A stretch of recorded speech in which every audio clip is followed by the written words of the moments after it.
dahil lubog pa rin sa baha ang ilang bahagi ng Maynila. Pinag-iisipan na ng LGU ang pagdeklara ng state of calamity.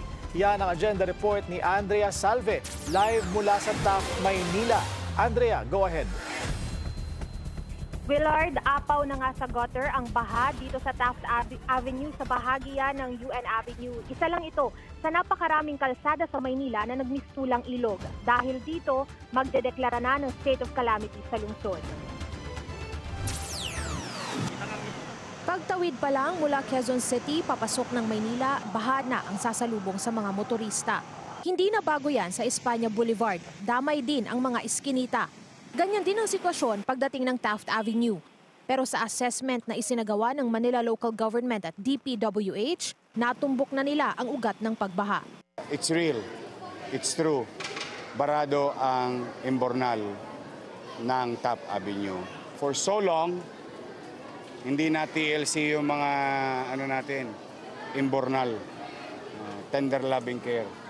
Walang maintenance and so on and so forth. Maliban sa burak na target sa patuloy na declogging operations, hindi rin daw gumagana ang mga bagong pumping station, maliban sa mga pagmamay-ari ng MMDA. Let's call a spade a spade.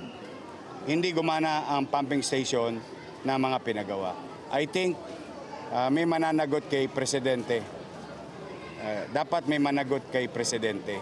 Bagaman natutuwang kusa ng lumilikas ang mga residente, irerekomenda na ng alkalde sa City Council ang pagdeklara ng state of calamity. Willard, ina namang bumagsak ang malakas na ulan dito sa lungsod ng Maynila. Sa huling update ni Manila Mayor Isko Moreno, 22 na ang kanilang evacuation site kung saan 876 families o 3,035 individuals ang kasalukuyang sumisilong. Balik sa iyo, Willard.